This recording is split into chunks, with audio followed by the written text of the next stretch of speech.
नमस्कार दोस्तों।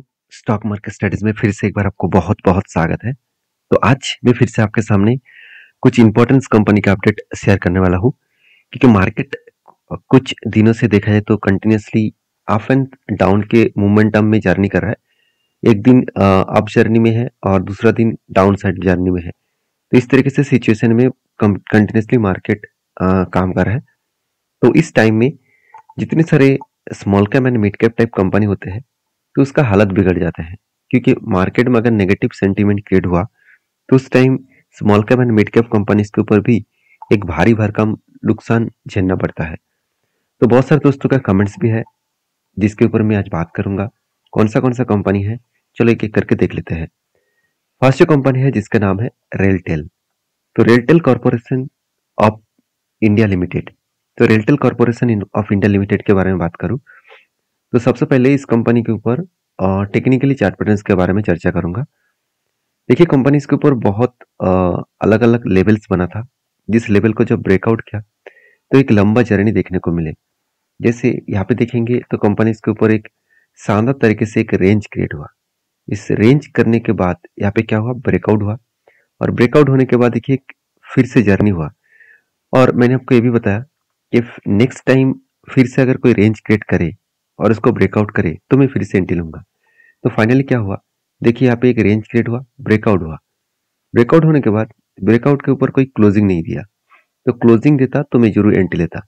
मगर यहाँ पे देखिए उससे पहले क्या हो गया, एक बिग क्रैश हो गया। और मैंने आपको ये भी बताया कि 200 डेज जो ईएमए है ये इसका सपोर्ट बनेगा। और नीचे देखिए एक रेंज है, जिस रेंज को ब्रेक करके वो ऊपर गया था वही इसका सपोर्ट है। तो दो तरीके से यहाँ पे स्ट्रांगली सपोर्ट देखने को मिला, 200 डेज मूविंग एवरेज का और उसके साथ साथ यहाँ पे एक स्ट्रांगली सपोर्ट जोन का। तो दो सपोर्ट यहाँ पे कंपनी क्रिएट किया है और इस लेवल तक आने के बाद वो यहाँ पे रुकेगा।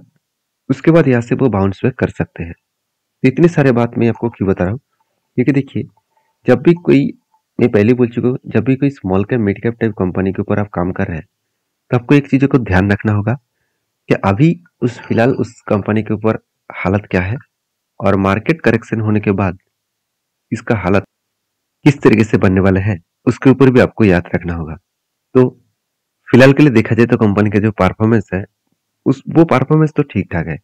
जैसे कंपनी के पी रेशियो और industries P ratio same to same है और कंपनी का आरओसी आरओई दोनों ही एवरेज लेवल के आसपास है।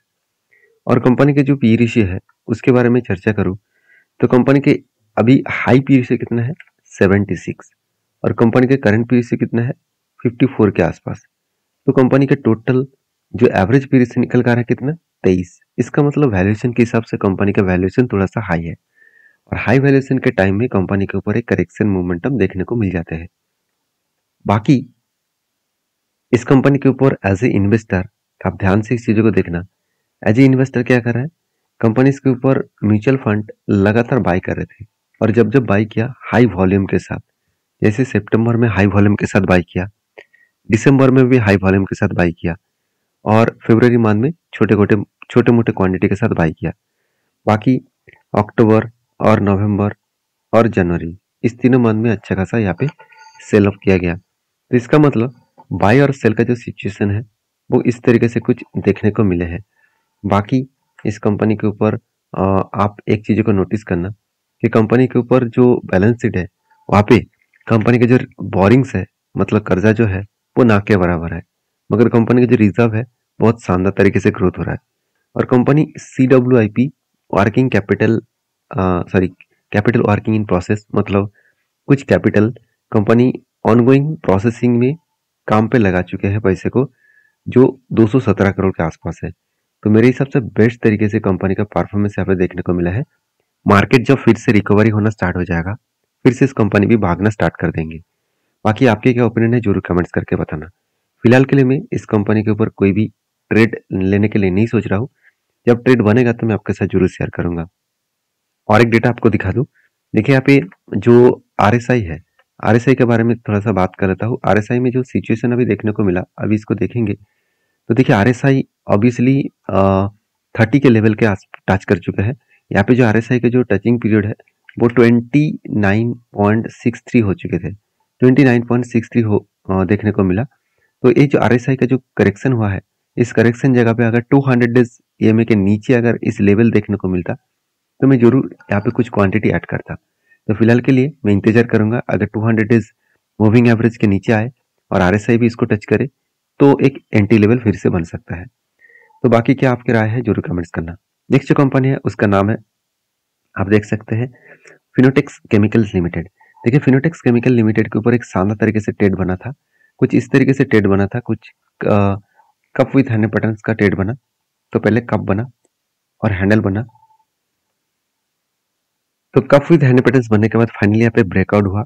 उसके बाद देखिए यहाँ पे फाइनल ब्रेकआउट होने के बाद एक बार रिटेस्ट किया और धीरे धीरे करके कंपनी क्या किया, टारगेट को अचीव किया। और जब इसका टारगेट बना तो 157 डेज में इसका टारगेट कितना बना, 38% का टारगेट बना। तो एक बेस्ट तरीके से टारगेट यहाँ पे देखने को मिले और टारगेट होने के बाद ही देखिए एक बिग फॉल देखने को मिला। तो मैं आपको पहले भी बोल चुका हूँ, जब भी कोई लेवल में टारगेट होता है, हायर पॉसिबिलिटी है उस लेवल से वो एक बार नीचे आएगा। क्यों? क्योंकि वहां से बहुत सारे लोग प्रॉफिट बुकिंग करना स्टार्ट कर देंगे।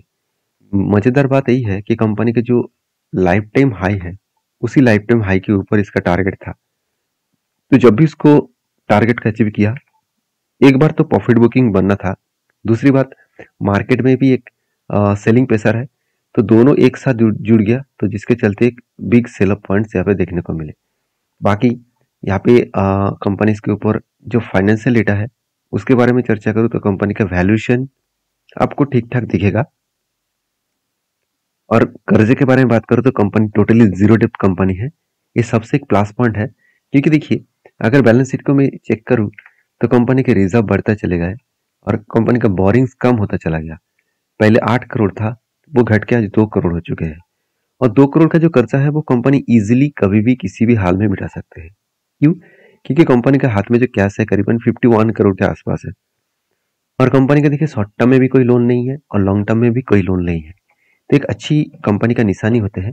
और यहाँ पे ट्रेड जो रिसीवेबल है, कंपनी कितना प्रोजेक्ट कंपनी को मिला, 144 करोड़ के आसपास। और कंपनी के देखिए खुद की जो फिक्स्ड एसेट है करीबन 100 करोड़ के आसपास। तो इतने सारे पॉइंट्स अगर बेस्ड है तो उस कंपनी के ऊपर एक भरोसा और ट्रस्ट जरूर बन जाते हैं। तो अभी क्या एफसीएल के ऊपर क्या सही में ठीक ठाक परफॉर्मेंस हो रहा है? चलो वो मैं आपको दिखा देता हूँ। अगर मैं एफसीएल के बारे में बात करूँ तो एफसीएल के अगर चार्ट पैटर्न से यहाँ पे मैं आपको दिखा दूँ, देखिए यहाँ पे क्या हो रहा है, जो ओवरब्रोड जोन में था, यहाँ पे देखिए आरएसआई जो था वो ओवरब्रोड जोन में था। और इस ओवरब्रोड जोन के बाद यहाँ से देखिए जब यहाँ पे टॉप लेवल में चले गए थे और तब भी उस लेवल से करेक्शन हुआ। तो बहुत सारे लोग मुझे पूछा कि सर इस लेवल से प्रॉफिट बुकिंग क्यों हुआ? प्रॉफिट बुकिंग होने के मेन पीछे रीजन है कंपनी का आरएसआई का ओवरब्रॉड जोन। देखिए आरएसआई इंडिकेटर को बहुत सारे लोग फॉलो करके चलता है, मैं भी फॉलो करके चलता हूँ। तो आरएसआई देखिए अभी भी नीचे आया, 30 लेवल्स के आसपास आया। तो इस लेवल से मुझे लग रहा है इस 200 डेज ईएमए को वो नीचे ड्रैग करेंगे। अगर इसके नीचे आए और 30 के नीचे अगर आरएसआई लेवल टच करे तो फिर से यहाँ पे एक बिग एंटी लेवल बन सकता है। तो जब एंटी बनेगा तो मैं आपके साथ जरूर शेयर करूंगा। और आपकी क्या राय है इस कंपनी के ऊपर जरूर कमेंट्स करना। नेक्स्ट जो कंपनी है उसका नाम है ईपीएल लिमिटेड। देखिए ईपीएल के ऊपर सबसे पहले मैं चार्ट पैटर्न आपको शेयर करूं तो आप देखेंगे तो ईपीएल के ऊपर भारी भरकम एक गिरावट का माहौल देखने को मिला। और मैंने आपको लेवल मेंशन किया कि जो डाउन साइड का लेवल है 410 रुपीज तक आने का चांसेस है। क्यों? क्योंकि जिस तरीके से सेलअप प्रेशर है, देखिए अगर बाइंग प्रेशर होता तो यहाँ से फिर से रीबैक करता। तो यहाँ पे देखिए सेलिंग प्रेशर इसलिए बता रहा हूँ कि देखिए जो प्रीवियस इसका हाई था उसके नीचे फिर से हाई बनाया। इसका मतलब सेलर ऊपर तो, बायर ऊपर तो लेके जा रहा है, मगर उसको सेलर इतना ज्यादा सेलिंग कर रहा है वो ऊपर हाई लेवल को ब्रेक ही नहीं कर पा रहा है। तो इसका मतलब नीचे आने का चांसेस है। अगर नीचे आए तो वो कहाँ तक आ सकते हैं, 410 रुपीज के आसपास।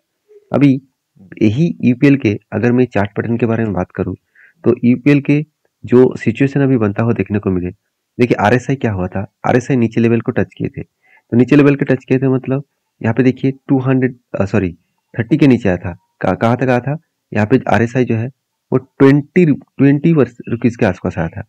20 रुपीज के आसपास आया और वो भी 200 डेज मूविंग एवरेज के नीचे। तो एक हायर पॉसिबिलिटी है यहाँ से वो रीबैक करने का कोशिश करेंगे।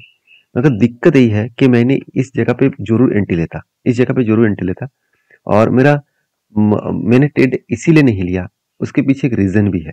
देखिए रीजन क्या है मैं आपको बता दूं। जैसे देखिए यहाँ पे भी ट्रेड बना था, यहाँ पे देखिए एक RSI भी 30 के नीचे आया था और यहाँ पे 200 डेज EMA के नीचे आया था, तो यहाँ पे एंट्री बना। और जब भी इस हाई लेवल को टच किया RSI 70 के ऊपर, तब एग्जिट किया, तब मतलब इस लेवल में एग्जिट हुआ। तो कहने का मतलब है फिर से अगर यहाँ पे एंट्री बने तो इसका हाई लेवल अगर RSI टच करे तो यहाँ पे टारगेट बनेगा। मगर मैं यहाँ पे ट्रेड नहीं लेने वाला हूँ। क्यों? क्योंकि कंपनी का फाइनेंशियल डेटा अभी ठीक नहीं है। क्वार्टरली रिजल्ट देखा जाए तो कंपनी सबसे बड़ी लॉसेस इस बार करके दिखा है। तो जब कोई कंपनी लॉस मेकिंग में हो, तब कुछ टेक्निकली चार्ट पैटर्न आपको देखने को मिला है, तो उसके ऊपर काम करना इतना सही नहीं होगा, क्योंकि उस जगह से वो कभी ना कभी रिवर्सल भी कर सकते हैं और भी गिरावट का माहौल झेल सकते हैं। तो सोच समझ कर काम करिएगा। तो मैं इस सारे पॉइंट्स को फॉलो करके काम करता हूँ। अब भी इस तरीके से डेटा को अपडेट को जानना चाहते हैं तो मेरे साथ जुड़े रहिए, चैनल को सब्सक्राइब करिए। और हाँ, मेरे वीडियोस में हमेशा सीखने के लिए सारे अपडेट होते हैं। कोई भी मेरे तरफ से बाय एंड सेल का रिकमेंडेशन नहीं है और मेरा कोई पेड वर्जन नहीं है। अगर कोई भी फ्रॉड आपको मेरे तरफ से कोई भी पेड वर्जन के ऑफर कर रहा है तो प्लीज़ मुझे कमेंट्स करके बताना और प्लीज़ उससे दूर रहना। तो मिलते हैं नेक्स्ट वीडियो में, तब तक के लिए धन्यवाद।